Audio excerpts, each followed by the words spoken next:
अंतिम समय में आपका कोई आने वाला नहीं, आपको कोई काम में नहीं आएगा।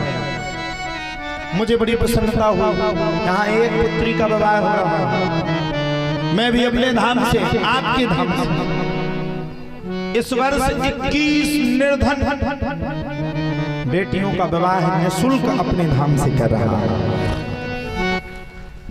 कल रात्रि में मैंने डॉक्टर साहब से अनुमति ली। मैंने कहा डॉक्टर साहब क्षमा करना, सब अवगुण मेरे। मैंने कहा मैं जाऊंगा 2-4 जगह, आज भी जाना है।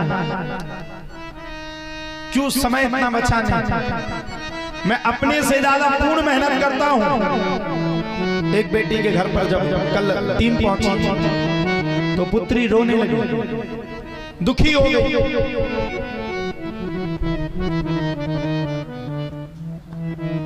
वो दुखी हो गई। एक बेटी थी, एक बेटा था। पिताजी के पास कोई जमीन नहीं है, घर फूटा हुआ पड़ा है, शादी के लिए पैसा नहीं जूझ रहे थे। और जब वो पुत्री रोने लगी तो उसके साथ जब पूरी टीम थी तो मुझे भी रोना आ गया। मैंने कहा धन्य है हनुमान जी, ऐसी बेटियों का विवाह है, अगर हम धाम से करेंगे तो पुण्य नहीं होगा, ये महापुण्य होगा। और जिंदगी भर जब भी मेरे ऊपर कभी दुख आएगा तो वो पुत्री भगवान से जरूर मन्नत मांगेगी कि महाराज जी को कोई दुख ना पाए संसार में।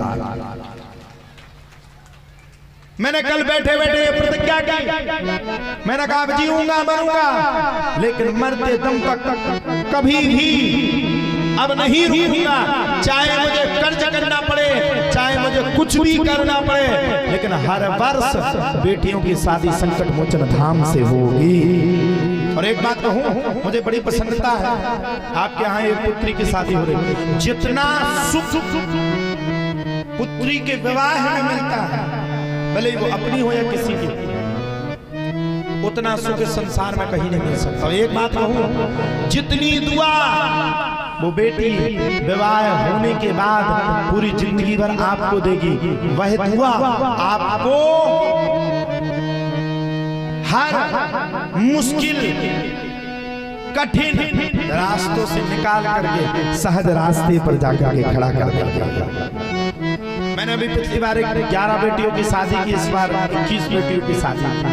मैं विचार किया जब 11 बेटियों की शादी की तो क्या कहूं, मन से बोलूं या नहीं बोलूं। अगर नहीं कर पाए तो आदमी बहुत खराब हो, तुरंत वीडियो काट के डाल देता। मेरा मन बोला, मैंने कहा संकट मोचन अब आप हो। और एक बात कहूं, संकट मोचन ने जैसी हम जैसों की सुनी वैसे भगवान सबकी सुन रहे हैं।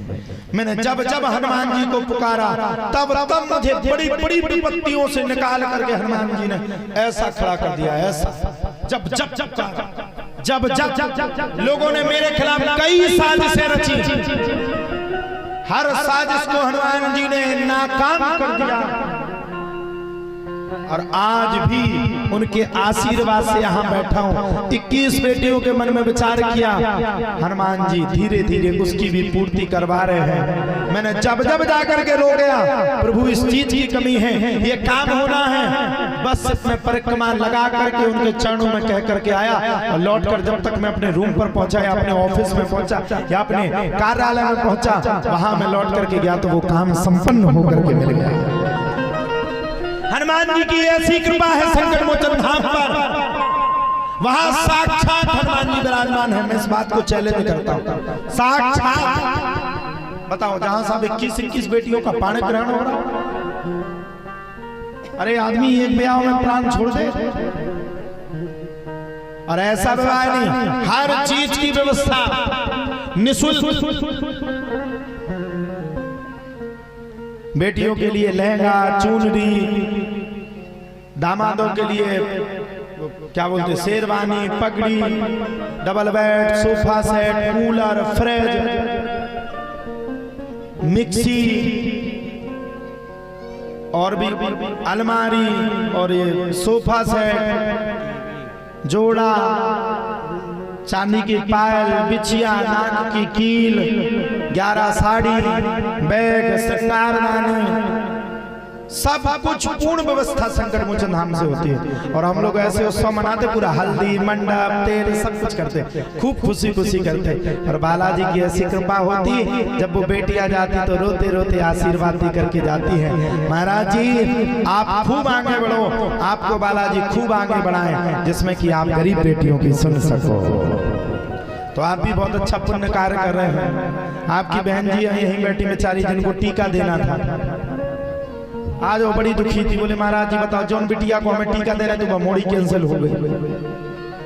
बोले आज तो मैं डॉक्टर साहब से लड़ने हैं, क्या बात भाई, टीका तो हमें देना। ऐसा कार्य होना चाहिए।